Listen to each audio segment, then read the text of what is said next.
Our next speaker is a librarian at NC State, and when she told me what she did, she said archivist. And tonight I haven't been really good at pronouncing things, so I thought archivist. But that's not how you say it. And I trust her because she is it. I'm not. So she's an archivist from NC State. Her talk is entitled The Stuff We Keep. Ladies and gentlemen, Danica, Cullinan.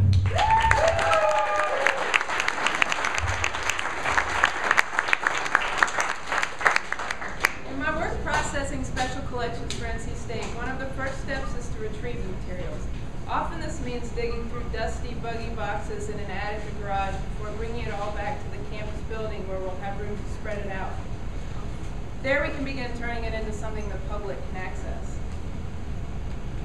Depending on the size and condition of the collection, processing could take a week or a year. Everything is rehoused in archival folders, tubes, and boxes to ensure a longer shelf life.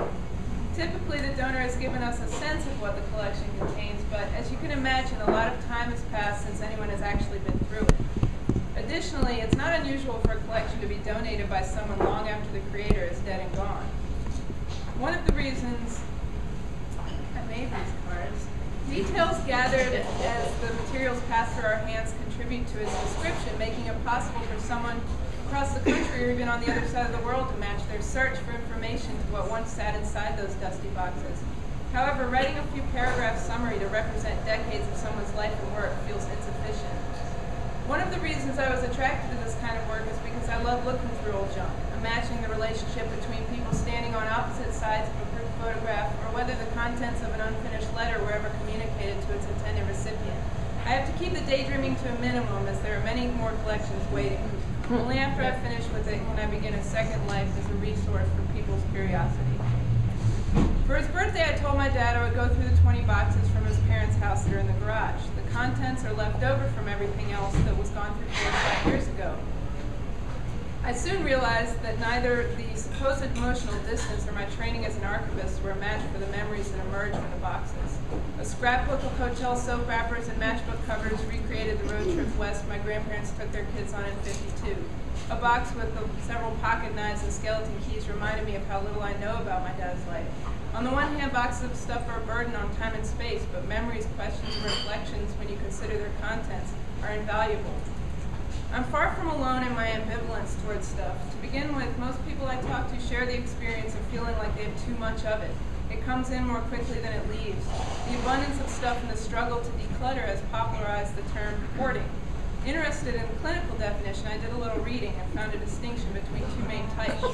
Signs of obsessive-compulsive hoarding include obsessions about contamination, superstitious fears about removing items, and the obsession with having multiples of the same item. Non-OCD-based hoarding has more to do with fears that discarding items means the loss of valuable information, fear that the memory is unreliable, and having a sentimental attachment to objects. I was a little concerned when some of the non-OCD hoarding symptoms sounded familiar to me, but again, I'm in good company. There are books, websites, and articles offering strategies to reduce clutter and set yourself free. One suggestion that directly addresses our animosity towards stuff is to take digital photos and then get rid of the actual objects. We can rest easy knowing that our emotional connection is securely archived on a hard drive, plus now we have more room for stuff. All joking aside, the reason why I'm glad people hang on to stuff is because things tell the story of people's identity. Wanting to be sure I wasn't alone in my hoarder-like reason for keeping stuff, I asked several friends to send me images of things that they wouldn't dream getting rid of. Here are some of them. On the right is a jamon stand from Spain that holds the jamon savory when you cut it. These are in the words of my friend. I keep it even knowing that I'm going to have one here in America, but it makes me feel like home. A jamon leg in the counter covered with a kitchen cloth is a symbol of everything is okay in life. To me, probably because only parents have money to buy jamon in Spain.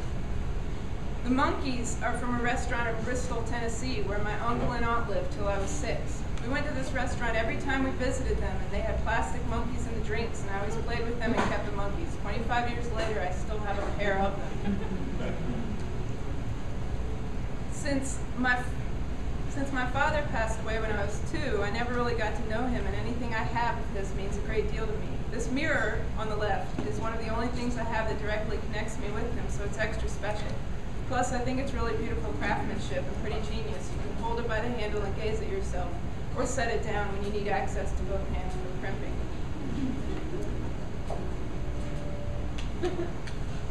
On the left, I keep this cigar box of plastic bugs and creatures because I know I would miss it if it were gone, and if a little kid comes over and you put that box in front of them, you could just hang out with your little buddy. And I really don't know what I'm going to use this bowl for because it's pretty little, and I don't want to put it in a cupboard because it's so pretty. I think it's supposed to be for grapefruit, but I never eat grapefruit. The little guy on the left was brought to me from a trip to the fair by my daughter. She said he had a smiling mouth before she put him in her pocket and got on the tilt-a-whirl. He has worn a frown ever since, but the memory makes me smile each time I look at him because he was a sweet gift and a joke rolled into one.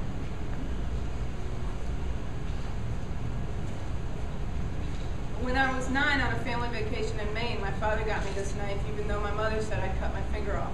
A few weeks later, I cut the hell out of my finger. But I lied about how it happened. The next summer, on the 4th of July, we were sitting in a huge field watching fireworks in upstate New York. The next morning, I realized the knife was gone. We went back to look. I walked in a straight line to where I thought it was. I looked down, and there it was. This is a fishbowl that I've carried from house to house for many years, but I've never put a fish in it. It made me ask myself, at what point do good intentions turn into hoarding? This is straight bucket. My friend Sarah returned to the library and presented me with the Pink Mermaid, a mere McDonald's Happy Meal toy or plastic representation of my mindset while studying for finals. I began snapping pictures of her in a variety of poses over increasing piles of books, versions, and final papers, and posting them on Facebook where those suffering with me would comment and commiserate. I'm impressed by how inanimate objects take on this power of meaning. The stuff we keep may represent things that we take comfort in, a place that was meaningful, the people that we miss, or a time in our past we reflect on with fondness. It represents situations we hope for, like being that cool guy with a box of creatures or someone who eats grapefruit or owns fish. But for most of us, our stuff won't be sought after by a special archive, and we all know we can't take it with us. So, despite this, in our frenzy to declutter, purge, or replace, take the time to appreciate what our stuff says about who we are and tell somebody about it.